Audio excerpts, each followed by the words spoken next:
Vous êtes bel et bien sur la Tempo Africa TV, cette vision positive de l'Afrique. Rassurez-vous, vous avez fait le bon choix. Bienvenue à vous dans cette édition d'information au sommaire. Le fameux rapport de la Cour des comptes sur les fonds force Covid-19. Ousmane Sonko accuse le président Macky Sall et invite les populations à se lever vent debout contre, je cite, cette impunité. Du 26 au 29 décembre, pendant 4 jours, donc, le chef de l'État Macky Sall est à Tambacounda, de la capitale du Sénégal oriental. Les attentes, mais surtout les questions sont nombreuses. Les Tambacoundais s'expriment dans ce journal. Enfin, toujours à Tambacounda, en vue du Conseil des ministres décentralisé de demain mercredi, le parti au pouvoir liste ses réalisations dans le département. Les pages internationales et sportives viendront clôturer ce journal. Bonsoir et bienvenue à tous.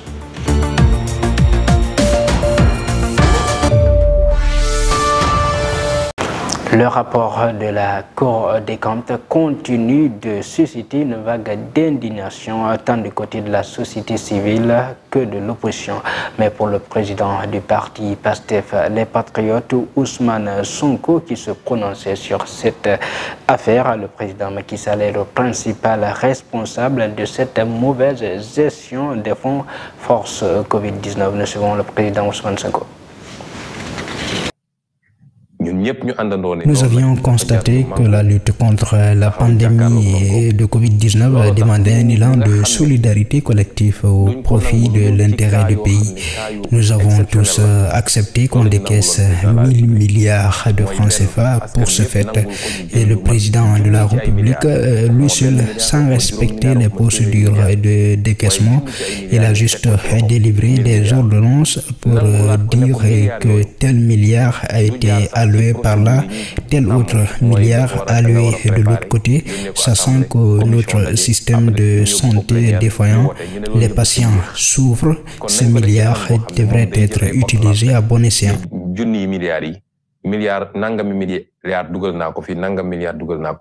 Par ailleurs, le président Ousmane Sonko appelle à une participation massive des citoyens au rassemblement de protestation appelé par les membres de la société civile le 30 décembre prochain pour combattre, dit-il, cette impunité. Le retour du concert des casseroles est également annoncé. Suivez. Nos amis de la société civile ont appelé à une manifestation ce 30 décembre. Et donc, nous invitons tous les Sénégalais à venir prendre part à l'appel de la société civile pour la réussite de l'événement. Et deuxièmement, nous avons appelé aussi à un concert de casseroles le 31 décembre prochain. Je rappelle que nous l'avons fait 2 fois cette année et ça, c'est un exercice que tout Sénégalais peut faire sans beaucoup d'efforts. Il suffit juste de s'arrêter dans votre balcon et taper. Et ensuite, troisièmement, nous appelons aussi à un grand rassemblement le 6 janvier prochain. Concert de casserole.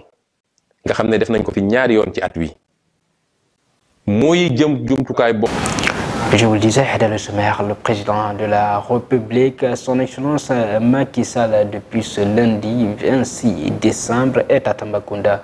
Ainsi, jusqu'au 29 décembre prochain, en plus d'une série d'inauguration, le chef de l'État y tiendra 9 ans après un conseil présidentiel et un conseil des ministres. Mamadou Kassé, homme politique d'envergure régionale, accompagné d'une forte délégation de foule, est sorti réserver un accueil au chef de l'État. Nous suivons le président du conseil départemental de Tambacounda. Bon, d'abord, réserver l'accueil le plus chaleureux au chef de l'État, parce que d'abord il le mérite. Au regard de ses réalisations sur Tambacounda, au regard du simple fait d'ailleurs qu'il porte Tamba dans son cœur. Donc nous voulons bien le lui rendre également. Nous lui rendons bien d'ailleurs. Mais c'est un moment particulier parce qu'il nous fait un honneur aujourd'hui de passer 4 nuits dans notre département. Dans le chef-lieu de département qui est Tambacounda. Chef-lieu de département Tambacounda et chef-lieu de région. Avec tous les atours de la République. Avec un conseil présidentiel, un conseil des ministres. Plus maintenant, une évaluation du plan qu'il avait lancé depuis 2013 pour la transformation structurelle de l'économie locale de Tambacounda, qui est aujourd'hui une réalité. Parce que Tamba a changé de visage. Son économie est rayonnante. Naturellement, il y a de nouveaux emplois. Les programmes sectoriels ont pris en compte suffisamment les 4 départements de la région. Donc, c'est le sens de cette mobilisation. C'est les populations du département de Tambacounda qui sont aujourd'hui derrière moi pour rendre hommage au chef de l'État. Toujours à Tambacounda, donc dans la capitale du Sénégal oriental, les attentes, mais surtout les questions sont nombreuses et diverses. Les populations attendent un bilan d'exécution des décisions présidentielles. Nous les suivons dans ce micro-trottoir. En réalité, les difficultés rencontrées au sein de l'hôpital régional de Tambacounda ou bien sur le plan de la santé au niveau régional, c'est énorme en réalité. C'est vrai que nous avons vu ces temps-ci, comme il y a l'arrivée du président, les gens sont en train d'accélérer les choses pour équiper notre centre, pour équiper nos blocs opératoires et autres. Mais pour moi, c'est pas ça l'importance. L'importance est de doter de l'hôpital un personnel qualité. Et des matériels de qualité en réalité. Parce qu'on ne peut pas recruter le personnel qualité, de qualité alors qu'il n'y a pas de matériel qui répond aux normes en réalité. Le plus important et le plus sollicité par les populations, c'est aujourd'hui l'érection de l'Université du Sénégal oriental. Vous savez, au sortir du Conseil des ministres de 2013, les populations de Tambacounda avaient émis le souhait de voir construire ici à Tambacounda aussi l'Université du Sénégal oriental. Le président de la République, à travers le Conseil des ministres, avait validé cette doléance des populations et même un conseil présidentiel avait été organisé au courant de l'année 2013. Mais depuis lors, rien n'a bougé jusqu'à ces derniers mois-là. Effectivement, il a été par décret choisi le coordonnateur du projet. Personnellement, je ne trouve pas beaucoup d'intérêt par rapport à la visite du chef de l'État, en toute honnêteté, parce que auparavant, il avait déjà eu à faire un conseil des ministres décentralisé ici à Tambacounda. Une enveloppe de 200 milliards avait été promise à la région. Et concrètement, moi, je ne vois pas, je ne ressens pas depuis lors qu'est-ce qui a été fait par rapport au développement de Tambacounda. C'est pourquoi en tant que, comment dirais-je, membre de l'opposition, nous on pense tout simplement que le président est là pour une campagne politique déguisée. À Tambacounda toujours nous restons et avant le Conseil des ministres décentralisé prévu demain mercredi, le parti au pouvoir en a profité pour lister ses différentes réalisations de la ville orientale. Nous suivons le contenu de la note. En perspective du Conseil des ministres décentralisé prévu ce mercredi 28 décembre à Tambacounda, le pouvoir a sorti ses chiffres dans cette partie orientale du Sénégal. Si l'on en croit une note du Bureau d'information gouvernementale, 248 milliards ont été investis à Tamba entre 2013 et 2022. Dans le détail, ajoute la note, il s'agit de 156,834 milliards de travaux achevés, 52 milliards pour des chantiers en cours, 39,23 milliards en phase de démarrage. D'autres investissements sont également envisagés en perspective pour un montant de 144,3 milliards promettants. À propos des réalisations, il s'agit de 399 km de routes revêtues et 345 km de pistes de désenclavement pour un total de 156 milliards 834 millions de francs CFA. À l'horizon 2026, les investissements vont atteindre un linéaire de 1370,2 km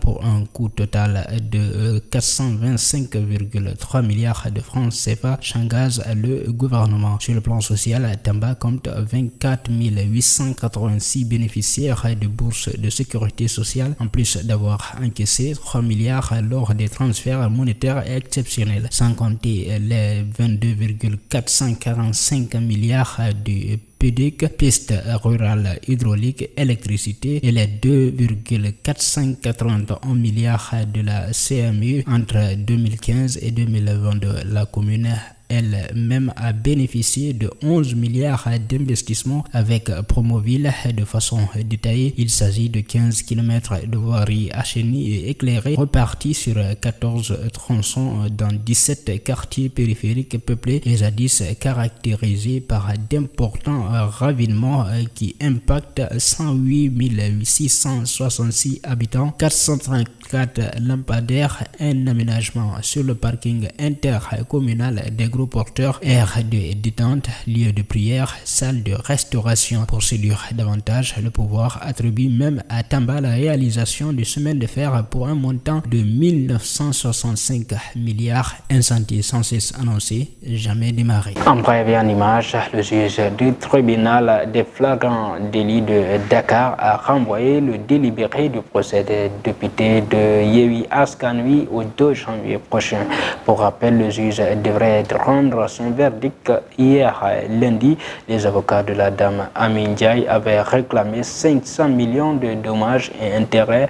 Le procureur de la République, lui avait requis 2 ans de prison ferme contre les 2 députés que sont Massata Samb et Mamadou Niang. Maintenant, place à la page internationale. Au Bénin, les populations affichent un intérêt limité pour les élections législatives prochaines. En Afrique du Sud, 2 adolescents noirs ont été agressés par des Blancs à cause d'une baignade. Enfin, en Chine, la Chine et les Chinois partagés entre ouverture et recrudescence de l'épidémie de Covid-19. Nous suivons.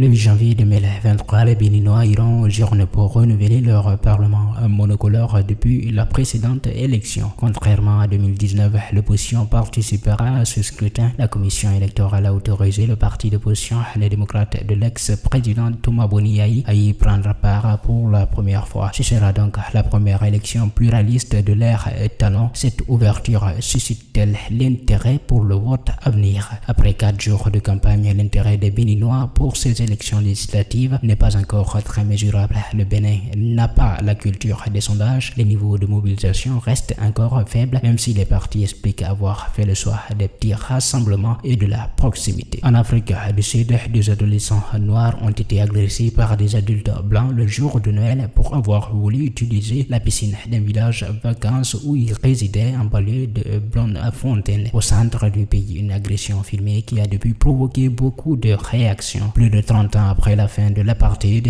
les tensions raciales n'ont pas encore complètement disparu en Afrique du Sud. Une enquête a été ouverte par la police locale pour déterminer les circonstances exactes de l'agression. Sur une vidéo largement partagée sur les réseaux sociaux, on peut voir les 2 garçons âgés selon les autorités de 13 et 18 ans être agressés par un groupe d'hommes adultes blancs. Enfin, en Chine, après 3 semaines de silence, Xi Jinping appelle à bâtir un rempart contre le virus et à protéger la vie. Ces déclarations font suite à l'emballement des infections partout dans le pays suite à l'abandon brutal des mesures de prévention de l'épidémie. Ces déclarations du chef de l'État Xi Jinping arrivent un peu plus tard. Pendant près de 3 semaines, les dirigeants chinois ne semblaient s'occuper que des questions internationales et les Chinois se sont sentis un peu seuls face au tsunami Omicron. Partout sur les réseaux sociaux, Douyin, Weibo, WeChat, les internautes partagent la douleur de la disparition de leurs proches, souvent des personnes âgées faussées par la pneumonie virale en cet hiver très froid dans le nord du pays après 3 ans protégés ou plutôt enfermés derrière la grande muraille sanitaire du zéro Covid. À présent, place à la page sportive. 10e journée de Ligue 1 sénégalaise et Boxing Day national, bien sûr. Le Casa Sport gagne le Classico contre le Giraffe FC sur le score de 1-0 et continue ainsi sa poursuite avec le Guédiawaye. L'US Gorée et Génération Foot, eux, se quittent 2-2, 0 but partout. Et puis le Boxing Day en Angleterre a repris également ce lundi avec, comme d'habitude, des matchs incroyables. Nous suivons. Mesdames et messieurs, voilà qui met fin à cette édition d'information. Tout le plaisir a été pour moi de vous servir. Bonne année par anticipation à toutes et à tous. Restez en compagnie des programmes de la Time for Africa, les meilleurs.